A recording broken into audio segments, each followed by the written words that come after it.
Hi. Hi. Hi.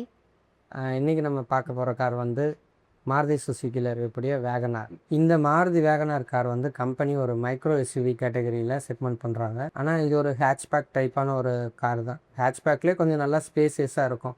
Ground clearance எல்லாம் ஒன்றும் அவ்வளோ அதிகமாக இருக்காது. 165 தான் இதில் இருக்கும். ஓகே, இந்த மாருதி வேகனாரில் வந்து 2 டைப் ஆஃப் இன்ஜின் கொடுக்குறாங்க. ஜெட்எக்ஸ்ஐ வேரியண்ட்னா 4 சிலிண்டர் இன்ஜினில் வருது 1.2 லிட்டர். நீங்கள் அதே விஎக்ஸ்ஐ எல்எக்ஸ்ஐலாம் போகிறீங்கன்னா 3 சிலிண்டர் இன்ஜின் 1 லிட்டர் இன்ஜினோட வருது. இப்போ நம்மளோட பட்ஜெட் வந்து 7 லட்சத்துலேருந்து ஒரு 8 லட்சத்துக்குள்ளே. ஸோ 7 லட்சத்துலேருந்து 8 லட்சத்துக்குள்ளேனா தாராளமாக வேகனாரோட ஜெட்எக்ஸ்ஐ அந்த வேரியண்ட்டே நம்ம போயிடலாம். நம்மளோட அந்த 7 ரெக்குவயர்மெண்ட்டை இந்த மாருதி வேகனார் வந்து எந்த அளவுக்கு ஃபில் பண்ணியிருக்கு அப்படின்னு சொல்லி பார்க்கலாம். ஃபஸ்ட்டு வந்து rear seat comfort. Rear seat கம்ஃபர்ட்டில் ஃபஸ்ட்டு உள்ளே ஏறி இறங்குறதுக்கு எப்படிமா இருந்துச்சு உனக்கு? உள்ள நல்லா ஓப்பனாக திறந்துருந்துச்சு. ஏறி இறங்குறதுக்கு நல்லா இருக்கு. நல்லா இருக்குன்னா ஒரு ஒரு காட்டில் அப்படி காலை வச்சு அப்புறம் போய் ஏறுற மாதிரி இருந்துச்சா, இது 2 மணிக்கே உட்கார்றது மாதிரி நல்லா இருந்துச்சு. ஒரு கால் வச்ச மணிக்கு அப்படியே ஏறி உட்காந்துடலாம். ஆமாம், அந்த மாதிரி இருந்துச்சு. இப்போ இப்போ i20 கார்ல எல்லாம் பார்த்தோன்னா வெளியில் வர்றப்போ ஒரு குழிக்குள்ளேருந்து வெளியில் வர்ற மாதிரி ஒரு ஃபீல் இருக்கும். ஏன்னா அதோட அந்த ஒரு ஸ்லாண்டிங்கான பொசிஷன்னால் அந்த மாதிரியெல்லாம் இதில் இருக்காது. நல்லா சீட்டே வந்து ஹைட்டான இடத்துல பொசிஷன் பண்ணி வச்சுருப்பாங்க. நீங்கள் இறங்குறீங்கன்னா அப்படியே காலை கீழே ஒண்டி அப்படியே இறங்கலாம். ஏறுறப்பையும் அப்படியே அழகாக ஏறி உள்ளே வரலாம். ஒரு ஒரு அந்த வயசானவங்க ஏறிடலாம். ஆமாம், வயசானவங்க கால் வலி இருக்கிறவங்க அவங்களுக்காகவே டிசைன் பண்ண ஒரு கார்னா மாருதி வேகனார் தான். உனக்கு எப்படி ஃபீல் ஆச்சு ரியர் சீட் கம்ஃபர்ட்? நான் பாப்பா வச்சுட்டு ஏறும்போது எனக்கு ரொம்ப கம்ஃபர்டபுளாக இருந்தது. ஈஸியாக உள்ளே உட்கார முடிஞ்சது. அதே மாதிரி ஈஸியாக வெளியே இறங்குறதுக்கு வசதியாக இருந்தது. நல்லா சாயறதுக்குமே வந்துட்டு பெஞ்ச் மாதிரி இருந்தது. ரொம்ப இப்படி நம்ம சாயலாம் அந்த மாதிரியெல்லாம் எக்ஸ்பெக்ட் பண்ண முடியாது. ஆனால் ஓகேவா இருந்துச்சு. கொஞ்சம் லாங் ட்ராவலுக்கு வந்து கொஞ்சம் சிரமமாக தான் இருக்கும். ஹெட்ரெஸ்ட் வந்து ஃபிக்ஸ்டாகவே இருந்தது. அது கொஞ்சம் தூரம் ட்ராவலுக்கு ஓகேவா இருக்கும். லாங் ட்ராவல்னால் தெரியல எப்படி மித்தவங்களுக்கு எப்படின்னு தெரியல. எங்களுக்கு செட் ஆகாதுன்னு தோணுச்சு. ஹெட்ரூம் வந்து நல்ல தாராளமாக இருந்துச்சு. நீங்கள் ஒரு 6 ஃபீட் இருக்கீங்க அப்படின்னா நல்ல தாராளமாக உட்காந்துக்கலாம். அது ஒரு டால் பாய் கான்செப்டில் வந்து டிசைன் பண்ணியிருக்காங்க. நல்லா எவ்வளோ ஹைட்டாக இருந்தாலும் உங்களுக்கு உள்ளே உட்கார்றது கம்ஃபர்டபுளாக இருக்கும். நல்லாவே இருந்துச்சு. லெக் ரூமும் கால் நீட்ட மடக்க நல்லா இருந்தது. இது பலினோ காரில் எப்படி நல்லா ஸ்பேசியஸாக கொடுத்துருந்தாங்களோ அதே மாதிரி தான் அந்த வேகனார்லேயும் கொடுத்துருந்தாங்க. ஏசி ரீச் வந்துட்டு நம்ம அந்த என்ன சொல்கிறது ஹேஷ்பேக் கார் மாதிரி இல்லை. அதில் நல்லா ஈஸியாக வந்துட்டு சில் ஆகிடும், குயிக்காக சில் ஆகிடும். ஆனால் இதில் வந்துட்டு கொஞ்சம் ஏசி ரீச் ஆக டைம் எடுத்துக்குது. ஏன்னா நல்லா பெருசாக பாக்ஸ் மாதிரி இருக்கு இல்லையா. ரியர் ஏசி வந்துட்டுமே இந்த காரில் இல்லை. ஸோ அதனால அது வந்து கொஞ்சம் டைம் எடுத்துக்கிறது. பின்னாடி ரியர் ஏசி வந்துட்டு இருந்திருந்தால் நல்லா இருந்திருக்கும். அதே மாதிரி இந்த ஃபிக்ஸடு ஹெட்ரெஸ்ட்லாம் அதே டாப் வேரியண்ட் போனீங்கன்னா கூட ஃபிக்ஸடு ஹெட்ரெஸ் தான் கொடுக்குறாங்க. பழைய செகண்ட் ஜென்ரேஷன் வேகனாரில் அதெல்லாம் இருந்துச்சு. இப்போ புதுசாக தேர்ட் ஜென்ரேஷனில் வந்து அதெல்லாம் கட் பண்ணிட்டாங்க. ஆமாம், டோர் பேடுமே வந்துட்டு இல்லை. அது ஒரு சாஃப்டான மெட்டீரியல் கொடுத்துருந்துருக்கலாம். கை வைக்கிற இடம்லாம் வந்து கொஞ்சம் ஹார்டாக இருந்தது. அங்கே கொஞ்சம் சாஃப்டான மெட்டீரியல் கொடுத்துருந்தாங்கன்னா கொஞ்சம் கம்ஃபர்டபுளாக இருந்திருக்கும். அப்புறம் 3 பேர் தாராளமாக உட்காரலாம். இந்த தை சப்போர்ட் எப்படி ஃபீல் ஆச்சு? நல்ல சீட் அகலமாக கொடுத்துருந்தாங்க. நல்லாவே இருந்துச்சு. தை சப்போர்ட் பெயின் எதுவும் ஃபீல் ஆகலை. நல்லா இருந்தது. கரெக்டாக. ஆனால் என்ன உட்கார வந்து இப்படி சாய முடியலை. சாய முடியாமல் அப்படி நிமிந்தே உட்கார்ற மாதிரி இருந்துச்சு.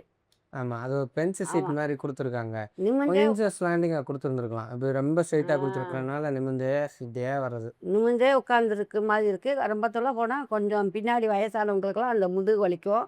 ஓகே, அடுத்து டீஃபாகர் அப்புறம் அந்த ரியர் சார்ஜிங் போர்ட்டு அதெல்லாம் எதுவுமே கிடையாது இந்த காரில். ஸோ அதுக்கான பாயிண்ட்லாம் எதுவும் இல்லை.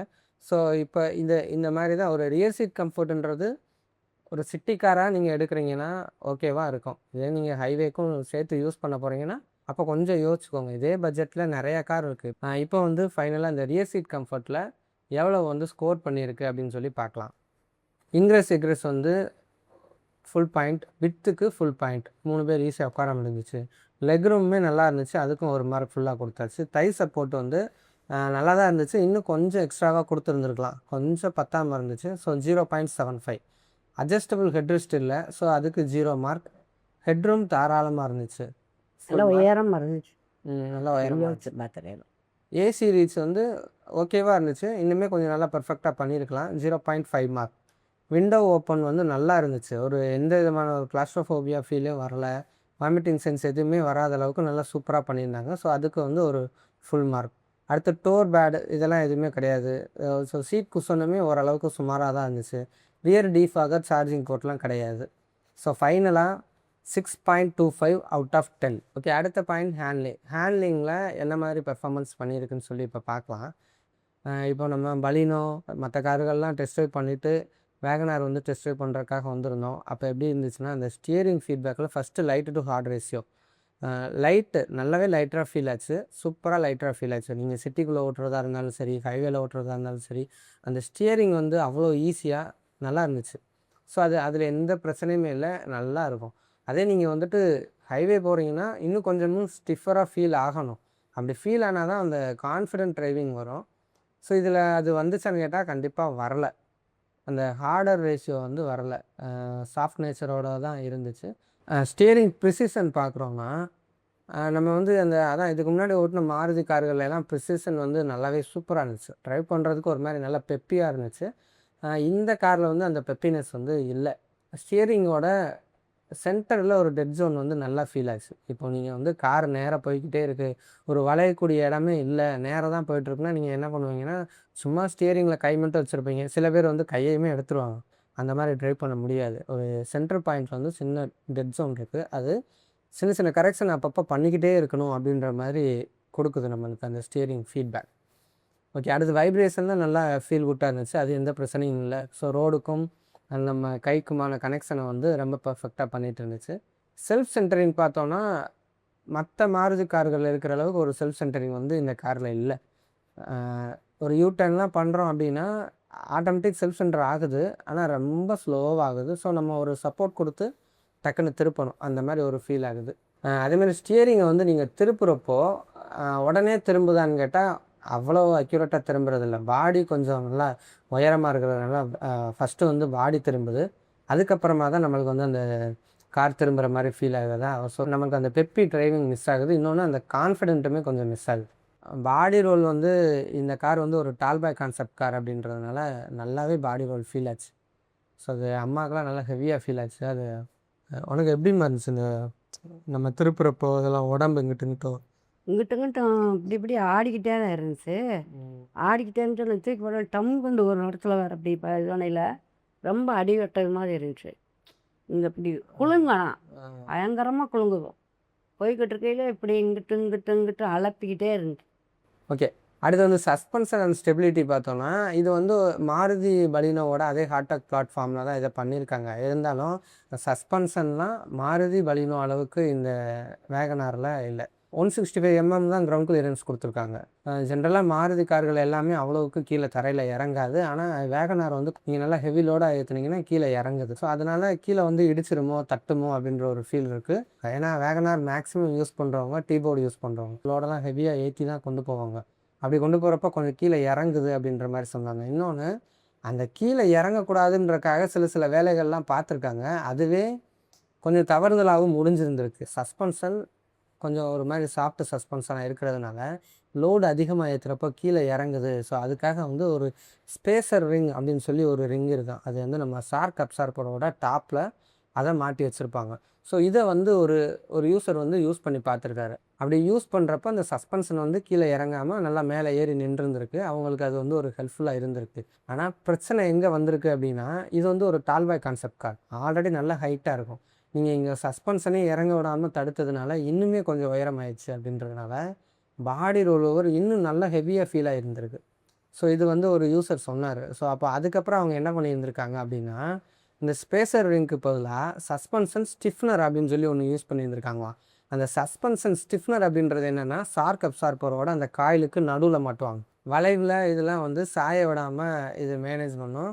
ஆனால் இந்த சஸ்பென்ஷன் ஸ்டிஃப்னர் போடுறப்போ என்ன ஆகும்னா, அது கொஞ்சம் சஸ்பென்ஷன் ஸ்டிஃப் ஆகிரும். ஸோ ஸ்டிஃப் ஆகிறதுனால என்ன ஆகும்னா, உடம்புல அப்படியே அடி ஏறும். நீங்கள் ஒரு மேடு பள்ளங்கள்லாம் போகிறீங்கன்னா அப்படியே உடம்புல அடி ஏறும். என்ன கேட்டால், நீங்கள் இந்த அளவுக்கு ஒரு ஸ்டிஃப்னரோ இல்லை ஸ்பேசர் ரிங்கோ போட்டு நீங்கள் அந்த காரை அதோட நேச்சுரல் ஹேபிட்டை மாற்றி நீங்கள் யூஸ் பண்ணணும்னா, அதுக்கு பதில் நீங்கள் வேறு ஏதாவது ஒரு கார் கூட எடுத்து யூஸ் பண்ணலாம். ஏன்னா நீங்கள் அது பண்ணாலும் கொஞ்சம் பிரச்சனை வரும், இது பண்ணாலும் கொஞ்சம் பிரச்சனை வரும். இது வந்து ஒரு யூஸர் என்கிட்ட சொன்னது. நீங்கள் வந்து இதை பற்றி உங்களுக்கு வேறு ஏதாவது ஐடியா உங்களுக்கு இருந்துச்சுன்னா நீங்கள் தாராளமாக கமெண்ட் செக்ஷனில் சொல்லிட்டு போங்க. ஓகே, இந்த வேகனாரோட பிரேக்கிங் கான்செப்ட் வரும். பிரேக்கிங் வந்து ஒரு பலினோவில் இருக்கிற அளவுக்கு பலினோலையுமே ஒரு மாதிரி ஸ்பாஞ்சியான பிரேக்கிங் தான் இருக்கும். ஆனால் இங்கே வேகனாரில் பார்த்தோம்னா இன்னுமே ஸ்பாஞ்சியாக இருக்குது. நீங்கள் இந்த காரோட லிமிட்டே எனக்கு தெரிஞ்சு ஒரு 80 கிலோமீட்டர் நீங்கள் ஓட்டுறீங்கன்னா ஒரு நல்ல ஒரு ஸ்வீட் பாட் நல்லா சூப்பராக கூப்பிட்டு வரும். அதுக்கும் மேலே நீங்கள் போகிறீங்கன்னா ஒரு மாதிரி ஒரு வாபிள் ஃபீல் ஆகுது. அதனால பிரேக்கிங் ஸ்டெபிலிட்டின்றது ஒரு மாதிரி ஸ்பாஞ்சியாக தான் இருக்குது. நீங்கள் நினச்ச இடத்துல பிரேக் அடிக்க முடியுமாண்டா அந்த மாதிரி நிற்காது. கொஞ்சம் முன்னக்கூடியே கணிச்சு தான் பிரேக்கிங் வந்து நீங்கள் அப்ளை பண்ணுற மாதிரி இருக்கும். நல்லா ஓட்டுறதுக்குமே நல்லா தான் இருந்துச்சு. கிளட்ச் ஈஸியாக இருந்தது. கியர் நாபுமே வந்துட்டு ஷிஃப்ட் பண்ண நல்லா ஈஸியாக இருந்தது. ஓகே, அடுத்து இந்த காரோட பிளைண்ட் ஸ்பாட் பார்க்குறோன்னா ஏ பில்லர் வந்து இந்த கார் வந்து நல்லா ஒரு உயரமான கார். முன்னாடி ஃப்ரண்ட்டு இந்த கண்ணாடியே பார்த்தீங்கன்னா நல்லா நீளமாக போகும். ஸோ ஏ பில்லருமே நல்லா லாங்காக போயிட்டுருக்கும். அதனால் நீங்கள் ஒரு யூ டர்ன்லாம் போடுறீங்கன்னா எவ்வளோ பெரிய ஏ பில்லர் கண்டிப்பாக அப்படியே மறைக்கும். இந்த சைடில் வர்றது எதுவுமே தெரியாது. கொஞ்சம் இப்படி திரும்பி பார்த்து தான் ஓட்டணும். ஸோ அது மட்டும் மைண்டில் வச்சுக்கோங்க. மற்றபடி நீங்கள் வந்து ரியர் வியூ மிரர்லாம் நல்லா அகலமாக இருக்கும். ஸோ அதுலலாம் பிரச்சனை இருக்காது. ஆனால் என்னென்னா கார் கொஞ்சம் நல்லா உயரமாக இருக்கும். அந்த உயரமாக இருக்கிறதுனால உங்களுக்கு பின்னாடி வந்து ஏதோ ஒரு சின்ன சின்ன பொருள் இல்லை ஒரு நாயோ பூனையோ இருக்குது, இல்லை சின்ன பிள்ளைங்க நிற்கிறாங்கன்னா அதெல்லாம் தெரியாது. அப்போது நீங்கள் கண்டிப்பாக வந்து ஒரு ரியர் கேமரா இருக்கிற மாதிரி நீங்கள் பார்த்துக்கணும். அப்படி பார்த்துக்கிட்டிங்கன்னா இதை வந்து அட்ஜஸ்ட் பண்ணிடலாம். மிரர் வந்து ஓஆர்விஎம்மும் நல்லா கொடுத்துருக்காங்க. நல்லா பெருசாக தான் கொடுத்துருக்காங்க. இருந்தாலும் காரோட உயரம் காரணமாக மறுபடியுமே நம்மளுக்கு சைடில் ஏறி வர்ற சின்ன சின்ன வண்டிகள்லாம் மறைக்கும். கொஞ்சம் பக்கத்தில் வந்தோம்னா தெரிய மாட்டேங்குது. தூரமாக இருந்தால் தெரியுது. ரொம்ப க்ளோஸ்டாக வந்ததுக்கப்புறம் கொஞ்சம் மறைக்கிற மாதிரி ஃபீல் ஆகும். ஸோ அதெல்லாம் நீங்கள் வந்து அனுசரித்து ஓட்டிக்கணும். நீங்கள் வந்து ஃபஸ்ட் டைம் ஒரு car buyer full and full உங்களோட ஃபேமிலியை மட்டுமே ஃபோக்கஸ் பண்ணுறீங்க அப்படின்னா தாராளமாக இந்த கார் வந்து ஒரு சூப்பரான கார். ஃபேமிலிக்காகவே ரெடி பண்ணி கொடுத்த ஒரு கார்னால் அது வேகனார் தான். ஆனால் ஃபேமிலி வேணும், அதே இடத்துல உங்களுக்கு ட்ரைவபிலிட்டியும் கொஞ்சமாச்சும் வேணும் அப்படின்ற ஒரு ஆளாக இருந்தீங்கன்னா கண்டிப்பாக இந்த கார் வந்து உங்களுக்கு செட் ஆகாது. ஏன்னு கேட்டிங்கன்னா ஒரு பெப்பினஸ் இருக்காது. நீங்கள் வந்து ஒரு ஹை ஸ்பீடில் போய் இப்படி திரும்பி போகணுன்னா அதெல்லாம் பண்ண முடியாது. ஒரு 80 போகிறீங்கனாலுமே உங்களால் அவ்வளோ ஈஸியாக கட்டடிக்க முடியாது. அந்த அந்த ஒயர் இப்படியே நீளமாக இருக்கும் டால்பாய் கான்செப்ட்னால. நீங்கள் அப்படி கட்டடிக்கிறீங்கன்னா இங்கிட்டு திரும்பவும் ஒரு மாதிரி அது அப்படி உழப்பிட்டே இருக்கும் கார். ஸோ அதெல்லாம் நீங்கள் வந்து நோட் பண்ணிக்கோங்க. இந்த ட்ரைவபிலிட்டியையும் எப்படி இருக்குன்றதை பார்த்து கம்ப்ளீட்டாக டெஸ்ட் ட்ரைவ் பண்ணி பார்த்துட்டு தெரிஞ்சுக்கோங்க. தெரிஞ்சுட்டு அதுக்கப்புறம் நீங்கள் வந்து அந்த கார் பையிங் டெசிஷனை எடுத்துக்கோங்க. ஓகே, ஃபைனலாக இந்த ஹேண்ட்லிங்கில் எவ்வளோ ஸ்கோர் பண்ணியிருக்கு அப்படின்னு சொல்லி பார்க்கலாம். ஸ்டியரிங் ஃபீட்பேக்கில் light to hard ratio 0.5, precision 0.5, self centring 0.5, vibration ஒரு ஃபுல் மார்க், டோட்டலாக 2.5 mark out of 4. Body roll over ரொம்ப ஃபீல் ஆச்சு, so 0 mark. Suspension 0.5, braking 0.5, gear and கிளச்சோட softness 1 out of 1, blind spot 0.75. Okay, tyre size பார்த்தோன்னா நீங்கள் வந்துட்டு 1000 cc வண்டி எடுக்கிறீங்க அப்படின்னா R13 கொடுத்துருக்காங்க. அது வந்து 1.2 லிட்டர் அந்த இன்ஜின், அதாவது ஜெட்எக்ஸ்ஐ ப்ளஸ் எடுக்கிறீங்கன்னா R14 கொடுத்துருக்காங்க. நம்மளுக்கு ஒரு 7 லட்சத்துலேருந்து 8 லட்சம் பட்ஜெட்டுனா தாராளமாக ஜெட்எக்ஸ்ஐ ப்ளஸ்ஸே வருது. ஜெட்எக்ஸ்ஐ வந்து ஆன்ரோடு 7 லட்சத்துலேருந்து 7,18,000 அந்த ரேஞ்சுக்குள்ளே வந்துடும். ஓகேவா? அதனால் டயர் சைஸுக்கு வந்து நம்ம வந்து ஒரு ஃபுல் பாயிண்ட் கொடுத்தாச்சு. டோட்டலாக 6.25 அவுட் ஆஃப் 10. ஓகே, அடுத்த பாயிண்ட் சர்வீஸில் மாருதியோட கார்கள் நம்ம இது வரைக்கும் பலினோ எத்தனையோ கார் பார்த்துட்டோம். அதே மாதிரி தான் நம்ம திரும்ப சொல்ல வேண்டிய தேவையில்லை. சர்வீஸில் ஒரு ஃபுல் பாயிண்ட் எல்லா விதத்துலையுமே ஸ்கோர் பண்ணிட்டாங்க. Hospitality, spare parts cost, spare parts availability, அப்புறம் எவ்வளோ டைம் வந்து அவங்க எடுத்துக்கிறாங்க, இது எல்லாத்துலேயுமே ஃபுல் பாயிண்ட். ஸோ சர்வீஸில் 10 அவுட் ஆஃப் 10. மைலேஜ்னால் அது மாருதி சுசுகியை தாண்டி அடிச்சுக்க யாருமே கிடையாது அப்படின்ற அளவுக்கு தான் இப்போதைக்கு மார்க்கெட்டில் இருக்குது. அதுலேயும் இந்த வேகனார், நீங்கள் டீ போர்டு எடுக்கிறவங்களா இருக்கட்டும், எங்கே இருக்கட்டும், நீங்கள் ரோட்டில் பார்க்குறீங்கன்னா எங்கே பார்த்தாலும் இந்த வேகனார் தான் இருக்கும். சிஎன்ஜிலாம் ஃபிட் பண்ணால் 35 அந்த லெவல்லலாம் மைலேஜ் வருதுன்ற மாதிரி சொல்கிறாங்க. பெட்ரோல் காருமே நீங்கள் ஹைவேல போகிறப்போ தாராளமாக 20-22 மைலேஜ் வருது. நீங்கள் அழுத்தியே ஓட்டினாலுமே 18-19 வருதுன்ற மாதிரி சொல்கிறாங்க. இன்னொன்று சிட்டிக்குள்ளே ஓட்டுறப்போ 15லேருந்து 16 வரைக்கும் ரொம்ப ஈஸியாக கிடைக்குது. ரொம்ப ஹெவியான ஒரு டிராஃபிக் இருக்குது, நெக் டு நெக் டிராஃபிக்குள்ளே ட்ரைவ் பண்ணுறோம்னாலுமே 13-14 தாராளமாக கிடச்சிருது. ஆவரேஜாக நம்மளுக்கு எப்படி பார்த்தாலும் 18லேருந்து 19-20க்குள்ளே ஈஸியாக எடுத்துட முடியுது. ஸோ நம்மளோட ரெக்குவயர்மெண்ட்டே 17-18-19 தான். அதையும் தாண்டி இருக்கிறதுனால மைலேஜுக்கு 10 அவுட் ஆஃப் 10. அடுத்து வந்துட்டு நம்ம சேஃப்டி ரேட்டிங் பார்க்குறோன்னா சேஃப்டி ரேட்டிங்கில் தான் நல்லா அடி வாங்கும். மாருதியோட கார்கள் எல்லாமே அடி வாங்கும். ஒரு காலகட்டத்தில் பலினோவே 0 ஸ்டார் ரேட்டிங் தான் இருந்துச்சு. அதுக்கப்புறம் அவ்வளோ அடி வாங்கினதுக்கப்புறம் அவ்வளோ அடி வாங்கி இன்றைக்கி மாருதி வந்து கொஞ்சம் வெளியில் வந்து டிசைர்லாம் 5 ஸ்டார் ரேட்டிங், பலினோ 4 ஸ்டார் ரேட்டிங்லாம் கொண்டு வந்திருக்காங்க. இன்னுமே வேகனார் பார்த்தோம்னா 1 ஸ்டார் ரேட்டிங் தான். குளோபல் என்கேப் ரேட்டிங்கில் 1 star rating. Seat metal quality ஓரளவுக்கு கொஞ்சம் சுமாராக தான் இருக்குது. அதுக்கு நம்ம மார்க் கொடுக்க முடியாது. ஏன்னா குளோபல் என்கேப் ரேட்டில் வந்துட்டு பாடி அன்ஸ்டேபிள்னு சொல்லியிருக்காங்க. பாடியே ஒரு மாதிரி நில குழஞ்சு போயிடுச்சு, இந்த காரில் நீங்கள் போகிறதுக்கே தகுதி இல்லை அப்படின்ற மாதிரி சொல்லியிருக்காங்க. அப்படி இருந்தாலும் இந்தியாவில் அதிகமாக சேல் ஆகுறது இந்த வேகனார் தான். இந்த குளோபல் என்கேப் ரேட்டிங் வந்து எந்த விதத்திலும் இதோட சேலை பாதிக்கவே இல்லை. ரிலேபிளில் பார்க்குறோன்னா இந்த மாருதி வேகனார் வந்து ஒரு செம்மையான ரிலேபிளான கார். 10 out of 10 தாராளமாக கொடுக்கலாம். 1.2 லிட்டர் இன்ஜின் எடுத்திருக்கோம். ஸோ அந்த இன்ஜின் வந்து ரொம்ப ரொம்ப ஒரு லாங் லைஃபாக இருக்கக்கூடிய ஒரு இன்ஜின் நாய்ஸோ ரேட்டல் நாய்ஸோ அந்த மாதிரி எதுவுமே வர்றதில்லை. இதை யூஸ் பண்ணுறவங்ககிட்ட கேட்டோம்னா இருக்கிறதே லோ மெயின்டெனன்ஸ் கார். அதுக்கப்புறம் ஸ்பேர் பார்ட்ஸ் காஸ்ட்டாக இருக்கட்டும், சர்வீஸ் காஸ்ட்டாக இருக்கட்டும், இது எல்லாமே கொஞ்சம் ரொம்ப கம்மியாக இருக்கும். அதனால பார்ட்ஸும் ஈஸியாக எங்கனால கிடைக்குது. லாங் ரைடு போயிட்டுருக்கீங்க அப்படின்னா அந்த இடத்துல கார் வந்து நிற்கிது, ஸ்பேர் பார்ட்ஸ் ஏதோ ஒன்று தேவைப்படுது, சர்வீஸ் தேவைப்படுதுன்னா எந்த பிரச்சனையும் கிடையாது. எங்கே பார்த்தாலும் மாருதி சுசுகியோட சர்வீஸ் சென்டர் இருக்கும். ரோட் சைடு அசிஸ்டன்ஸ் மட்டும் நீங்கள் எடுத்துக்கிட்டிங்கன்னா தாராளமாக வந்து நீட்டாக சர்வீஸ் பண்ணி கொடுத்துட்டு போயிடுவாங்க. ஒரு பீஸ் ஆஃப் மைண்டான கார். ஸ்பேர் பார்ட்ஸோட குவாலிட்டியும் நல்ல ஒரு லாங் லைஃப் இருக்கும். அதிகமான எலக்ட்ரானிக்ஸ் அண்ட் எலக்ட்ரிக்கல் வந்து யூஸ் பண்ணியிருக்க மாட்டாங்க இந்த காரில். ஸோ அதனால் அதோட லைஃபுமே லாங்காக இருக்கும். ஸோ ஒரு நல்ல ஒரு ரிலேபிளான கார். அதனால் தாராளமாக 10 out of 10. அதுக்கடுத்து ரீசேல் வேல்யூ பார்க்குறோன்னா ரீசேல் வேல்யூவில் மாருதி சுசுகி அடிச்சுக்க யாராவது இருக்காங்களா? அதில் இந்த வேகனார், அதாவது வேகனார்ஸே நிறைய ஃபேன்ஸ் இருக்காங்க. செகண்ட் ஹேண்ட் மார்க்கெட்லேயே வேகனாரை தேடி வாங்குறவங்க இருக்காங்க. இப்போது நம்ம கன்சல்டன்சிலெலாம் போய்ட்டு செகண்ட் ஹேண்ட் விற்கிற கன்சல்டன்சிலெலாம் போய் சொல்லி வச்சுட்டு வராங்க, வேகனார் வந்தால் சொல்லுங்கள் அப்படின்னு சொல்லி வச்சுட்டு வந்து வாங்குகிற கார்லாம் இருக்காங்க. ஒரு சேல் வந்து இப்போ போடுறீங்கன்னா ஃபேஸ்புக்லேயோ இல்லை OLXலேயோ இதில் ஒரு ஆடு போடுறீங்கன்னா அதிகபட்சம் 2 நாள் 3 நாளுக்குள்ளே கார் விற்றுரும். ஒரு அளவுக்கு நல்ல கண்டிஷனில் இருக்குது அப்படின்ற பட்சத்தில் வேகனாருக்கான செகண்ட் ஹேண்ட் டிமாண்ட் வந்து அவ்வளவுதான் இருக்குது. ஸோ இதுக்கு வந்து எந்த விதத்திலும் அந்த ரீசேல் வேல்யூக்கான மார்க் வந்து நம்ம குறைக்கவே முடியாது. 10 out of 10. அந்த காரில் அந்த பெல்ட் குவாலிட்டி வந்து இம்ப்ரூவ் பண்ணாங்க. கொஞ்சம் சேஃப்டியுமே அவங்க வந்து கன்சிடர் பண்ணாங்கன்னா நல்லாயிருக்கும். ஏன் அது பண்ண மாட்டேங்கிறாங்கன்னு தெரியல. இந்த கொஞ்சம் பெல்ட் குவாலிட்டி ஏன் அப்படி, அதாவது பில்ட் குவாலிட்டி இம்ப்ரூவ் பண்ணலாம். ஸோ அதை ஏன் அவங்க வந்து அதை கான்சென்ட்ரேட் பண்ண மாட்டாங்கன்னா அந்த செக்மெண்ட்டில் இருக்கிறதுலேயே கொஞ்சம் ஓரளவுக்கு நல்ல பெரிய காருன்னு பார்த்தோம்னா இந்த கார் தான்.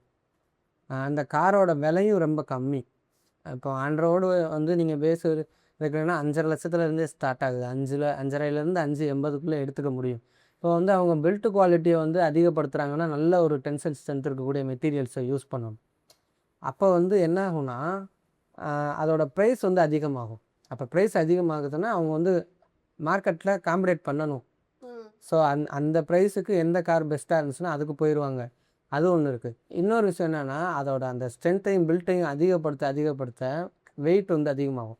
இப்போ இந்த பலினோவோட ஹார்டெக் பிளாட்ஃபார்ம் அதில் தான் அதையுமே பண்ணியிருக்காங்க. இதோ அதிகபட்சம் ஒரு 900 கிலோ அவ்வளோதான் இருக்கும் இதோட வெயிட்டு. இன்னும் நீ வெயிட் அதிகமாகிறப்ப என்ன ஆகும்னா அந்த காரோட மைலேஜ் கம்மியாகும்.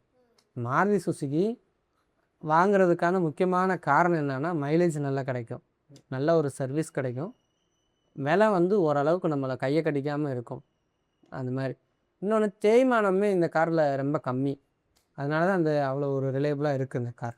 ஸோ இந்த விஷயங்கள்லாம் வச்சு தான் அவங்க அதை பண்ண மாட்டேங்கிறாங்க. இருந்தாலும் ஒரு 22-20 மைலேஜ் கிடைக்கிற இடத்துல ஒரு 18-19 கிடைச்சா போதும் அப்படின்ட்டு ஒரு ஸ்ட்ராங்காக ஒரு காரையும் ரெடி பண்ணலாம். ஏன்னா சேஃப்டின்றதும் கொஞ்சம் முக்கியம்தான். அதாவது ரொம்பவே முக்கியம். ஆனால் ஒரு முக்கியமான பாயிண்ட் என்னென்னா சேஃப்டி எப்போயுமே அந்த டிரைவரோட கையில் தான் இருக்கும். நீங்கள் நிதானமாக ட்ரைவ் பண்ணிக்கிட்டே போகணும். ஓகே, ஃபைனலாக வந்து எவ்வளோ ஸ்கோர் பண்ணியிருக்கு அப்படின்னு சொல்லி பார்க்கலாம். ஓவரால் பெர்ஃபார்மன்ஸில் இந்த வேகனார் எவ்வளோ ஸ்கோர் பண்ணியிருக்குன்னு சொல்லி பார்க்கலாம். ரியர் சீட் கம்ஃபர்ட்டில் 6.25, ஹேண்ட்லிங்கில் 6.25, service 10 out of 10, mileage 10 out of 10, சேஃப்டியில் ஒரே ஒரு பாயிண்ட், ரிலேபிளில் 10 out of 10, ரீசேல் வேல்யூவில் 10 out of 10. ஸோ ஓவராலாக 53.5 out of 70. இதே வந்து நீங்கள் 100க்கு பார்க்குறோன்னா இதே 100க்கு பார்க்குறோம்னா 76% வந்து ஸ்கோர் பண்ணியிருக்கு. இது வந்து ஒரு நல்ல ஸ்கோர் தான். நீங்கள் எடுக்கிறதுனா தாராளமாக எடுக்கலாம். பார்க்க வேண்டிய விஷயங்கள் என்னென்னா நீங்கள் ரியர் சீட் கம்ஃபர்ட்டுக்காக ஃபேமிலிக்காக எடுக்கிறீங்க அப்படின்னா அந்த பென்ச் சீட்டை கொஞ்சம் கன்சிடர் பண்ணிக்கோங்க. நீங்கள் வந்து டெஸ்ட் ட்ரைவ் பண்ணுறப்ப அதை போய் ஃபீல் பண்ணி பாருங்கள். அது உங்களுக்கு ஓகே அதாவது ரொம்ப சாய முடியாமல் கழுத்து வலிக்கிற மாதிரி இருக்கும். அது ஓகேனா நீங்கள் தாராளமாக எடுக்கலாம். இல்லை ஒரு மிக்ஸ்டாக எனக்கு வந்துட்டு 1.2 லிட்டர் இன்ஜின் இருக்குது, ஸோ கொஞ்சம் பெப்பியாகவும் இருக்கும், அதனால் எனக்கு பெப்பி டிரைவிங்கும் வேணும் அப்படின்னு நினச்சிங்கன்னா கண்டிப்பாக டெஸ்ட் பண்ணி பாருங்கள். இது 1.2 லிட்டர் இன்ஜின் வந்து ஓரளவுக்கு உங்களுக்கு அந்த பிக்கப் எடுத்து கொடுக்குமே தவிர, பெப்பி டிரைவிங்கிறது அந்த காரோட ஸ்ட்ரக்சர்லேயுமே இருக்குது. இது ஒரு டால்பாய் கான்செப்ட்னால கொஞ்சம் அப்படி இப்படி உழக்கும். ஸோ என்ன சொல்ல வரோன்னா, டெஸ்ட் ரைட் பண்ணி பார்த்துட்டு எந்த காராக இருந்தாலும் நீங்கள் வந்து பையிங் டெசிஷன் எடுங்க அப்படின்றது தான் கடைசியாக சொல்ல வர்றது. அவ்வளோதான். ஓகே, நம்ம வந்து ஒரு 6 இயர்ஸாக ப்ரொஃபஷனல் ஃபோட்டோகிராஃபி ஃபீல்டில் இருக்கோம். Wedding shoot, baby shoot, model photography, product photography எல்லாமே நம்ம கவர் பண்ணிக்கிட்டு இருக்கோம். அதே மாதிரி நம்மளோட அந்த ரெகுலர் ஆஃபரை வந்து நீங்கள் அவைல் பண்ணுறதா இருந்தாலும் தாராளமாக நீங்கள் எங்களை காண்டாக்ட் பண்ணுங்கள். நீங்கள் வந்து ஒரு நியூ கப்புளாக இருக்கீங்கன்னா உங்களுக்கு வந்து ஒரு சம் ஆஃப் ஃபோட்டோஸ் வந்து ஃப்ரீ ஆஃப் காஸ்ட்டில் எடுத்து கொடுப்போம். ஸோ அதை பற்றி டீட்டெயில் வேணும்னா நீங்கள் வந்து எங்களை காண்டாக்ட் பண்ணுங்கள். உங்கள் வீட்டில் வந்து ஒரு குட்டி பாப்பாவோ பையனோ இருக்காங்க, 8 மாதத்துலேருந்து ஒரு 12 மாதம் வரைக்கும் இருக்கிறாங்க அப்படின்னா தாராளமாக காண்டாக்ட் பண்ணுங்கள். உங்களுக்கு வந்து ஃப்ரீ ஆஃப் காஸ்ட்லேயே பண்ணி கொடுப்போம். அதுவுமே டெர்ம்ஸ் அண்ட் கண்டிஷன் உட்பட்டது தான். உங்களுக்கு வந்து மேலும் இன்ஃபர்மேஷன் வேணும்னா தாராளமாக எங்களை காண்டாக்ட் பண்ணுங்கள். ஓகே, இதோட அந்த வீடியோவை நம்ம முடிச்சிடலாம். தேங்க்ஸ் ஃபார் வாட்சிங் and thanks for support. Bye.